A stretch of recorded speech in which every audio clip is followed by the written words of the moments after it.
Palast, welcome to the program. Thank you. Greg Palast is the New York Times best-selling author of Billionaires and Ballot Bandits, Vulture's Picnic, Armed Madhouse, and The Best Democracy Money Can Buy.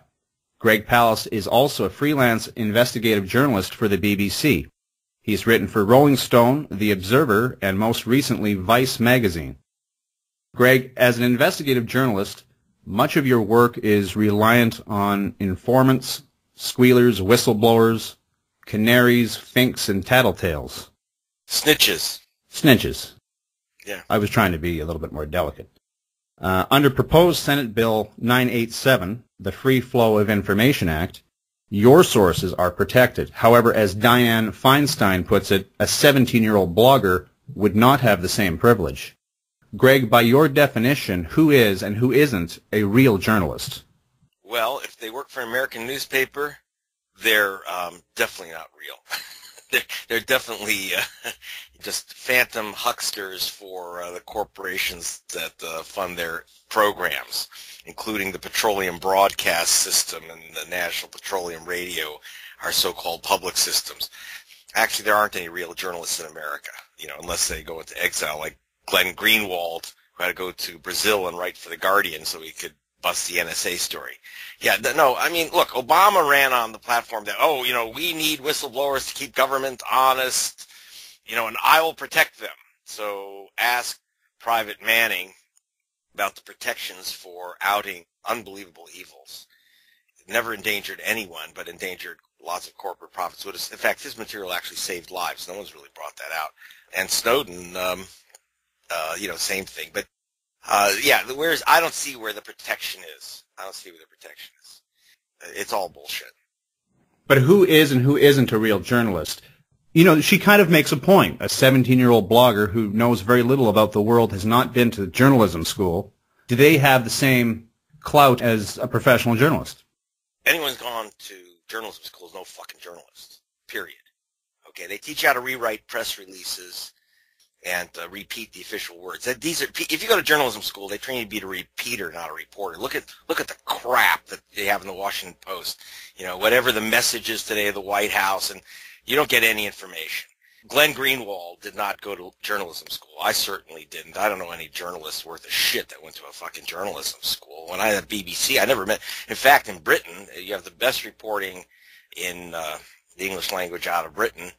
And the Guardian and BBC, I never met anyone who went to journalism school. They thought that was weird. That's like going to hubcap school or something. In their opinion, you either have learned something somewhere. I mean, so it's an inculcation in learning how to rewrite press releases, how to stand up in front of a camera and say, the president said today. So if you went to journalism school, don't fucking talk to me. I will not hire ever anyone who's been to a journalism school. Have you been to journalism school, by the way? I should have asked before I crapped all over higher education there, right? No, actually, so I'm serious. If you've gone to journalism school, you're well, this is the United States you're referring to. Yes, and now Canada is a bit different, and that's why you're not allowed in. That's we have that border. But the thing is, the idea of the real journalist. Okay, so Glenn Greenwald is a blogger who is a lawyer who just started. He did the NSA story. You would not have gotten that in the New York Times. The WikiLeaks story would not have been run in the New York Times if it had been up to the Times. In fact, they were just pushed because they couldn't stand the idea that the Guardian and Der Spiegel would take the story and embarrass them for not running it. Here's one you'll like. The My Lai massacre story was actually not originally written by Seymour Hersh, but by his friend and my friend, Ron Ridenour, really the greatest journalist of the 20th century, and who passed away young. And Hersh picked it up because he had a connection to the New York Times, he was a reporter for the New York Times, which immediately agreed not to run it, the My Lai massacre. And he actually took that story. Ridenour and Hersh took the story to 30 newspapers in America, 30. Not one would run the story of the massacre, despite having photos of the dead kids and the whole thing. So finally, Hersh told the Times, well, here's what I'm going to do. I'm going to just read the story out loud on the steps of the Pentagon. And to get the story out, they actually created the Pacific News Service. so that they could go around the majors and have a news service and be kind of official sounding. But in the end, when the Pacific News Service put out the story, the Times said, well, in that case, I guess we'll run it. So it's not like they want the stories. Catherine Graham did not want to run the Watergate story. It was very clear that she did not want to run the Pentagon Papers, but it was going to come out anyway. The American media sucks the big one. And the idea of real journalists, meaning those who are controlled. Well, Al Jazeera asks the question, who is a journalist? People who can afford to be. Yeah. Has journalism become elitist? Well, it's become the lackey of the elite. That's the problem. It always was the voice of the elite, but now there's no break in the official wall of bullshit. I ran a story on the cover of Nation magazine at the election, and it was about how Romney had secretly made over $100 million through his wife's so-called blind financial trust on a scam involving the auto bailout. That story was not picked up anywhere. It was on the cover of the Nation. And by the way, Obama mentioned it, and so did Romney. And the Romney, by the way, campaign never even denied what I uncovered.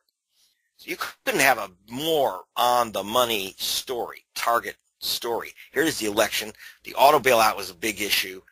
And here, Romney's against it, and yet he was pocketing $100 million, $135 million to be exact, through his wife's blind trust, through a bunch of finance vultures that took down the government and moved 31 of the 35 General Motors auto parts plants to China. This is a major story, and the United Auto Workers asked, why wasn't this anywhere? They called up the AP reporter that covers auto. In the United States, if the Associated Press doesn't run a story, it doesn't exist. That's the imprimatur. That's a real story.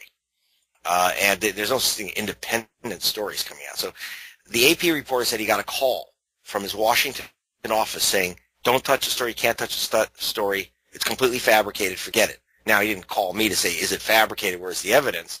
He understood you'd lose your job if you ran that story. He said in 30 years, he's never had a call from the Washington office saying, don't touch a story.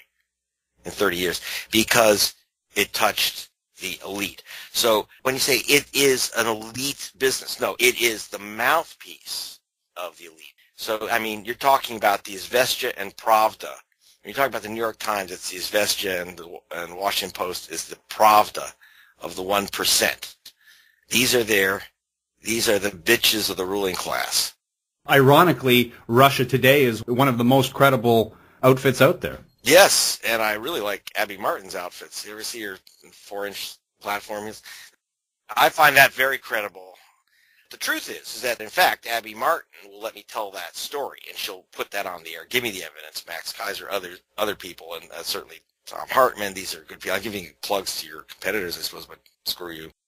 But the thing is that that RT has actually put out, is not afraid of real news. And of course, the United States. One thing, they do have the verboten area. you can't pee on Putin on RT. He's still a no-go area. So they have their one, if you can't touch the Russian 1%, let me tell you, on RT. And same with Al Jazeera, which I used to call Fox of Arabia. Al Jazeera English is a pretty damn good outlet. Extraordinary. They've, and bless them, because they've kept alive, like my great cinematographer that works with me, Rick Rowley, who's done tremendous reports for Al Jazeera, and they really do tremendous stuff, Al Jazeera English. But a lot of Al Jazeera in Arabic is just Dubai's propaganda. And so that's crap, too, in that sense. So at least by bringing in the foreigners, whether it's BBC, Al Jazeera, RT, whatever in America. And of course, you may bitch about it, but Canadian broadcasting is like manna from the spectrum that falls upon us if we can get it into the U.S., but rarely do. CBC was very gutsy because they took on Peter Monk, for example, and Barrick Gold Mining. That was, I think I told you a story once before, but very important, that in Tanzania, the Canadian company Canadian mining company about to be bought by Barrick to clear the fields for the sale for Barrick, the gold fields. They ran bulldozers across it to get rid of all the small gold mining holders, just push off the other gold miners on the gold that the Canadians are trying to steal. But the miners are still in the mines, and 50 miners are buried alive by this Canadian company, and that gold is being sucked up by Peter Monk's gold mining company, Barrick Gold Mining.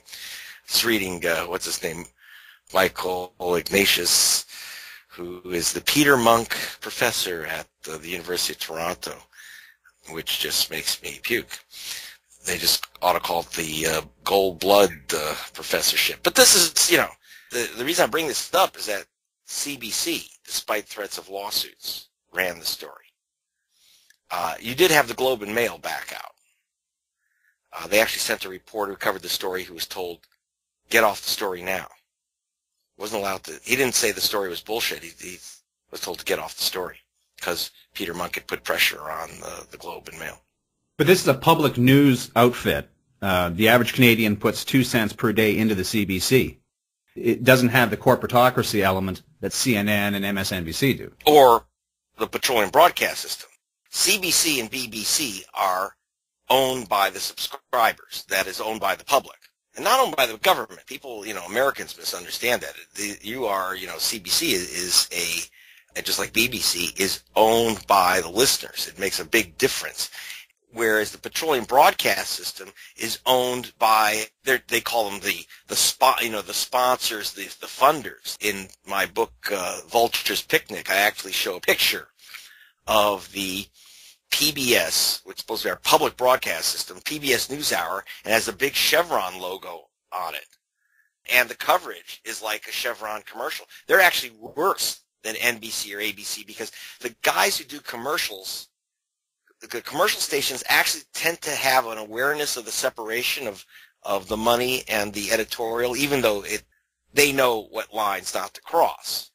But in the case of PBS, they don't even bother. I mean, they basically just take frickin' content from Chevron. They had a story I'll never forget on the, on the Deepwater Horizon. This is in Vulture's Picnic as well, in Deepwater Horizon, saying they actually had the president of Chevron on there. And they said, they let him say Chevron would have never done this. Chevron then had a similar Deepwater blowout after that. And Chevron is a corporation, of course, that shat all over the Amazon. Poisoned people, and I saw the poisonings, and I saw their victims. And they've never run that story, ever, on PBS. Well, these are the guys indoctrinating our children with Sesame Street. Yeah. Well, Big Bird with that, his fascist salute and all that. I just, come on. We know what's going on there. It's Big Oil Bird. He bathes in oil. He loves it. He says, I take an oil bath all the time. Blowout, what's that? Well, speaking of birds, a little birdie dropped a memo through your window. And this sort of connects with the U.S. Shield Law protection of sources. Would you ever give up one of your sources? No. But I'm always very concerned about my sources, including, for example, the whistleblower told me, the information I got about the Canadian killer corporations and gold. I would never give up my sources, but it goes beyond that. I got to tell you, I'm going to say something because I always bite the hand that feeds me or strokes me intimately. Which is like The Guardian, for example, I thought was actually very sloppy in their handling of Snowden and Manning and WikiLeaks. And I've had disagreements with them. I think that a lot of the good outlets, I'm glad that they ran the story because no one else will, but there should be more care of sources. It goes beyond not giving up their names. It goes to making sure that no one else figures out who they are. And this has been a very big issue for me.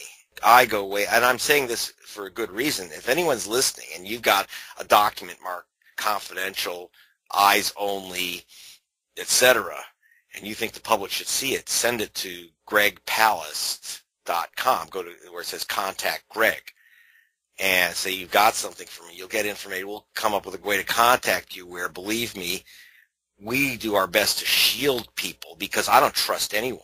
The memo, I think you're about to ask me about something called the Endgame Memo, and let me tell you, because it is a State Department diplomatic secret cable.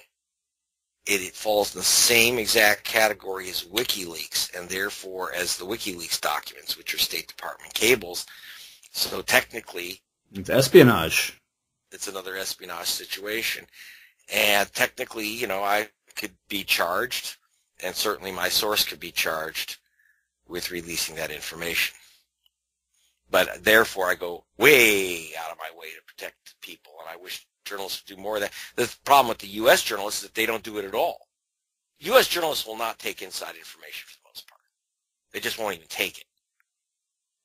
And when you see something like WikiLeaks, it's only because it came out of the Guardian or Der Spiegel or something else. Talk about the Endgame Memo, because this is your latest investigation, right? Yeah, well, it's one of my I lose track. I'm doing a lot of other stuff right at the moment, so it's hard to say it's the latest, but it was the latest I put out, which is I received a memo. Actually, I received a series of memos, of course, but this one just blew me back off my chair. It was written to Larry Summers from Timmy Geithner. Now, Timmy Geithner became U.S. Secretary of the Treasury under Obama, who wanted to make him Fed chief, but he didn't want it. So it went to Larry Summers, who had also been Secretary of the Treasury, economic czar in the U.S., and of course was Obama's pick, the guy that Obama wanted to run the United States Federal Reserve, which is the world's central bank, not just America's central bank, because the dollar is the currency of trade. The ultimate powerful position, more powerful than the president on economics. He was going to give this to Larry Summers. Now, I see this memo to Summers, and it blows me away, because it's basically a memo reminding him to call the boys that he's been meeting with secretly. Who are the boys? The 5 CEOs of the 5 biggest bank operations in America. The CEO of Bank of America, the CEO of Goldman Sachs, the CEO of Citibank, CEO of Chase, which is J.P. Morgan Chase. And he's doing that to discuss secretly their plan to deregulate, to remove the financial police on banking throughout the world. It's an outrageous, horrific, dangerous, mad scheme that could lead to the collapse of the entire world financial system, and that's exactly what it did. So this is, if you wanted to, obviously there's many memos, there's much discussion, but if you want to really say what's the fulcrum point, where was that moment when the world tipped over and blew apart? It's in this memo, because this memo revealed the whole secret setup. And as I said in a write-up in Vice magazine, again, that's out of the UK. It could not have come out of the US. Important thing is that Larry Summers can meet with any damn person he wants, but he can't do it secretly. He can't, the United States Secretary of the Treasury can meet with bankers. That's not unusual.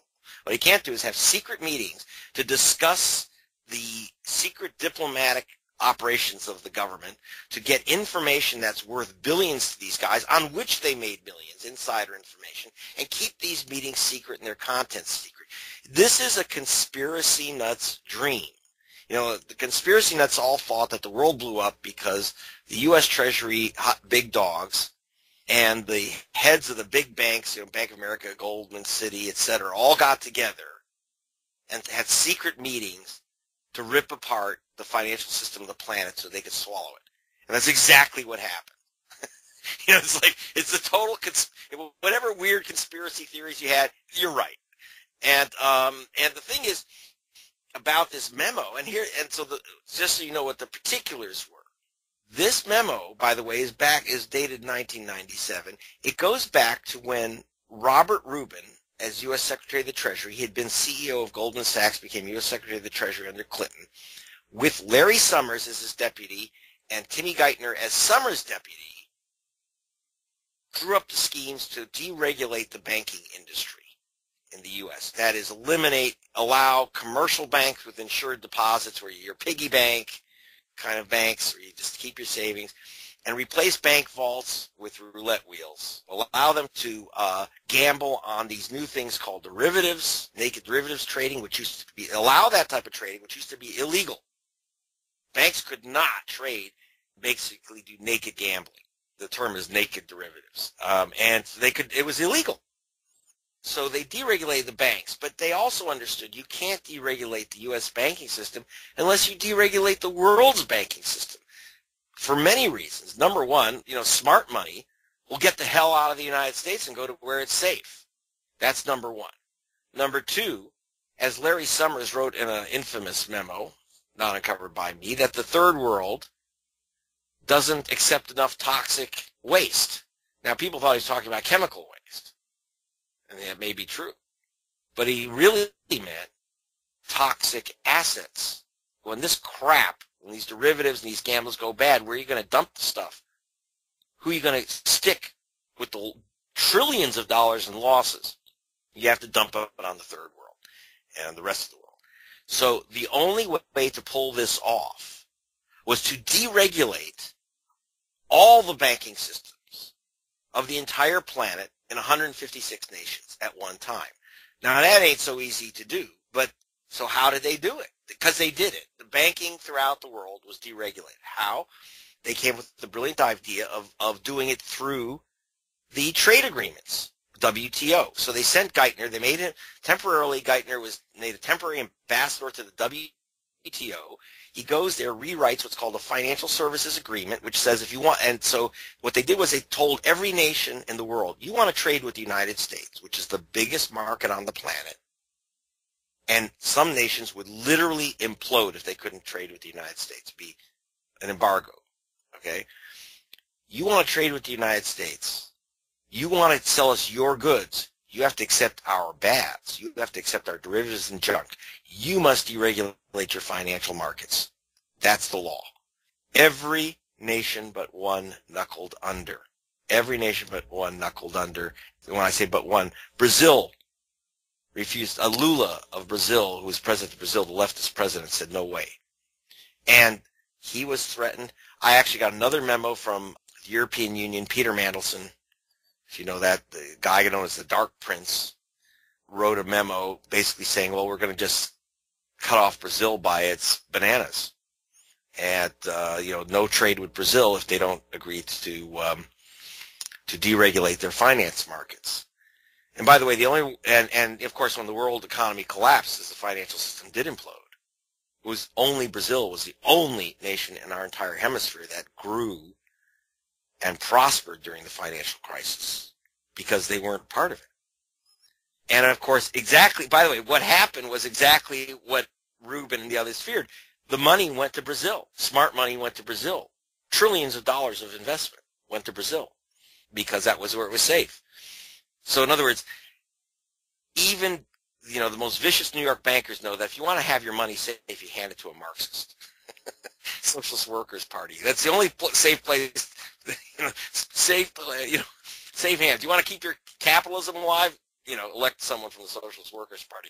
So but the memo was about these secret meetings and this secret plan, and which came to pass. And what was interesting, you should read the whole memo, but of course it's one of the memos the best thing is to read Vulture's Picnic. I have a chapter on it called The Generalissimo of Globalization, because me and Ms. Badpenny, we went off to Geneva, Switzerland. This, by the way, people send me stuff. I have to make sure it's not bogus crap. Yeah, I was just going to ask you, how do you vet the authenticity of these sources? Because there's always going to be that temptation of needing that bigger and better story and perhaps getting a little lazy when it comes time to vetting the witness, as it were. Well, let me tell you about a guy who decided to steal one of my stories, a guy named Dan Rather, where I did a story about how George Bush had weaseled out of the war in Vietnam by going to Texas Air Guard. The fix was in. And I did that story. Dan Rather redid it, but he thought he'd add his own element. So he got a document and added his own little supposed element on 60 Minutes, and it was a planted document that they could blow up. It was planted. And so he swallowed the grenade. And, of course, they used that to blow him up, to blow up the whole story. So CBS apologized for the entire story about George Bush getting out of the air guard by using Daddy to fix it. And in fact, I did the story for BBC. We have never withdrawn that story. But they swallowed the bad document because they are lazy, sloppy, and they're so unused to real journalism that when they finally went out to do a little bitty bit of it, they screwed up. Yeah, it takes a lot of work. We actually flew to Geneva, Switzerland. When I say we, Bad Penny and I, we flew to Switzerland to get the basics of the memo confirmed by the Director General, Pascal Lamy, who is himself the Director General of Crédit Lyonnais, the big French bank. He became head of the WTO, and we laid the documents in front of him. I laid, one of the nations that was the victim of this scam to force toxic assets on third world nations was Ecuador. And I flew to Quito, Ecuador, and met with the president of Ecuador, Rafael Correa, to confirm that he was up against the wall. He was interesting because he kept saying, I know that there was a conspiracy between the banks and the IMF to destroy the financial system of Ecuador. And they call him a conspiracy nut. And so I said, Mr. President, you are a conspiracy nut, but you are actually correct. He's a good guy. He's actually was a professor of economics at the University of Illinois in America. He spent most of his life in America. Just came to Ecuador and was like the president. So he knew my stuff. But it's like, but I showed him the documents, and he confirmed this is the thing that was happening. I spoke to prior president of Ecuador. And we, went to other sources to make sure this stuff is for real. And also, you have to understand, when you get these memos, even if you read like the Endgame Memo, by the way, the memo from Geithner to Larry Summers at Treasury, the secret communication, said we are about to enter the Endgame. These guys are very spooky. They're very noir. They've read too many Alan Furst novels. so they have their own sense of their own drama. We're entering the end game. But of course, as soon as I read that, I say, well, what was the game? Very few documents which are smoking guns. I actually say, I am a smoking gun. You have to get the full context, and kind of decode them. That is a big thing. I just, a couple days, yesterday was it? I'm trying to look. I'm looking over Ms. Badpenny. Was it yesterday, Monday, when we got some new information on the Deepwater Horizon, and really had to just go through this, again, to confirm and understand. It's highly, highly technical information. It doesn't say, hey, we're going to have a deep drilling platform, which we know is going to be super dangerous and can blow up. It's all done in technical terms. So you have to understand all that stuff. But you have to confirm it. There's no other. And one way to confirm things is when you get something confirmed by two sources who are not in communication. So there's some things you have to learn about investigation. And remember, I didn't start in journalism until I was 45 years old, because until then I was an investigator, so I already knew how to do investigation, which most journalists don't have those chops. You were a PI? Yeah, I was a very kind of high-class gumshoe, kind of a white shoe gumshoe. I did the biggest racketeering cases and stuff in America, like the Exxon Valdez investigation. I did the investigation of the nuclear industry in the U.S. and got a $4 billion jury award against the nuclear industry in the U.S. So, I mean, that was for the U.S. government, the feds, Justice Department, and I also worked with a lot of labor unions worldwide and others on huge investigations.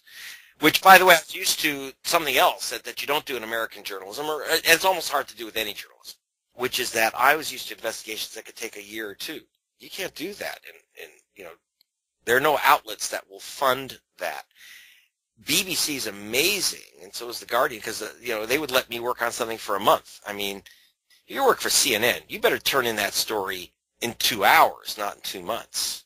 You're on a deadline. If you're in the New York Times, you're producing 1,000 words a day, period. And that's why you end up rewriting press releases. It's not reporting. So it's certainly not investigating. But I had the luxury of time, and I also have a foundation. The Beeb is, I bless them for running my stuff and paying me, and same with The Guardian. But they can't. I have a team out doing this stuff. And you can't do that. I travel who's going to pay me to go to Switzerland? I mean, I just did a story that required me to go to the Congo, and then I say, oh my God, the trail of evidence, follow the money, leads back to Bosnia. You know what it costs to travel from the Congo to Bosnia, to New York, London, etc. They can't afford it, so I have a foundation, which I've created to fund our work. Otherwise, it couldn't be done. Just thinking, boy, another investigation in Bali. Well, I do wonder about that. Why can't the good stories be in well, I've had a couple on the beach in Rio, I will say that. But for the most part, you end up going to like Azerbaijan, Baku. I was laughing. The New York Times actually had Baku, Azerbaijan, which is like, a Caspian, I call it the Islamic Republic of BP in my book Vulture's Picnic. And, it's like they have a beach, if you don't mind, oil cans and hydrocarbons. This is a country that after it split from the Soviet Union, was part of the Soviet Union, Azerbaijan. The country went back from, that kind of Soviet 50 years behind the times. They kind of raced backwards to the 14th century. Most people had gone from trucks to donkey carts. I kid you not. And except for an elite, they have more Maseratis per square mile. This is a true fact. More Maseratis per person in Azerbaijan than anywhere. So you have all these shops like Gucci and stuff, which have shops in Baku. On the other hand, the minute you walk out of the air-conditioned shop, you get hit by this just monster whiff of oil, spilled oil, and hydrocarbon and chemicals. So that's where I end up. Those are the places I end up. You used to be a PI, a private investigator. Very famous one was Magnum PI, Tom Selleck, and he's got the famous mustache. One of my guests, Jim Mars, he's got the great beard. And Greg Palast has the hat. Yeah. Tell me about the hat. What kind of a hat is it? Where do you get it? And when did that begin? Well, obviously, if I told you where I got the hat, I'd have to kill you. You always threaten me on these shows, Greg. It's actually a Stetson. That's very. It's a Stetson cashmere felt hat. It's the best hat ever made by Stetson, and I had about 40 of them, which I got for about $1 each on the south side of Chicago. I used to live in Obama's state senate district, and I wear those hats as I have worn a fedora since the age of 19 because I've always been bald. And it's not to cover up being bald. It is to keep the sun off or the rain off. And in fact, so I didn't even think about it when I went on the air for the first time on BBC. I was being interviewed by BBC as a guest. I just uncovered the fact that Tony Blair had been selling out his government for a few shekels to U.S. corporations. I went undercover and blew that out on the first negative crap ever came out on Blair when he'd just come in. And I happened to go on the air with my hat on. And Blair said in Parliament, never trust a man in a hat. Well, that was it. After that, when I was on BBC, they said I couldn't go on without my hat. I was now the man in the hat. I never thought about it. I mean, because I showed up one time, they hired me after that BBC, and I showed up without my hat and said, where's the hat? We can't shoot without the hat. I said, this is ridiculous. And then when I did an investigation of BP for Channel 4, which is their competitor, ITV, the independent television, I was sent down to, I went to Azerbaijan, I went to the Arctic, I went, and then when I went to the Gulf of Mexico, I was told, director was given orders by the network chiefs that I may not wear my hat because the hat is a BBC icon. And I said, it's not a BBC icon. It's my frickin' chapeau. It's my hat. Okay? So they literally would not let me wear my hat. Now I go down to the Gulf of Mexico because of Deepwater Horizon. And it's, it's the South, man. You're on a boat in the water and it's like 92 degrees and the sun's pouring down. The top of my head is turning cherry red and peeling. So I called London. I called the head of the network, I kid you not, and said, I'm putting on my hat because my head's going to melt. And I said, icon, it's not an icon, it's a hat. Okay, and that was it. So then finally they let me put my hat on. And I've never taken it off. I never take it off, even in the most intimate of moments, of which there are too few these days. Your latest book, Billionaires and Ballot Bandits, and I'm in that book on page 291. You bet. Is become a movie, or becoming a movie. That's right. Talk to us about that and how the average listener can help produce your new movie. Well, first I'm going to do a series of reports that are taken from and based and from which Billionaires and Ballot Bandits is based, a series of film reports. It's Billionaires and Ballot Bandits, Palast Investigates, Part 2. And so that'll be coming out shortly. But then we are going to do a full-length documentary, which will be Billionaires and Ballot Bandits, which is about these scumbags, everything from the bank cabals, the financial vultures from the Congo, et cetera, and also how they use their money like the Koch brothers to steal elections, because obviously in a democracy, if you let people vote, they will not always kiss the whip that beats them when they go into the voting booth. And so you have to steal the elections because once in a while Americans come to their senses and they start voting out of control. So they have to steal elections. So it's about how the billionaires steal your money, and then to make sure you don't take it back, they steal your vote. And it's the story of the inside the Koch brothers and et cetera. All inside information, all in straight up old gumshoe, investigative, old-fashioned reporting. And what I'm doing is, instead of having the usual thing of like having BBC or Channel 4 or the big studios fund this, I try to do let the public be the mogul. So you want to produce it, go to gregpalast.com and donate, make a tax-deductible contribution to our registered charity. It's a regular not-for-profit foundation, and the foundation takes these small donations, or large ones are appreciated, and that's what we produce our films on. So I don't have to be worried about the commercial aspects of the film or have some network dick who, I don't care if they say don't wear the hat, but I don't like if they say don't wear the truth. And believe me, that can happen. Greg, always an honor to have you on the show. To the audience, check out www.gregpalast.com. Greg Palast, thank you again for being on the program. Fantastic as always.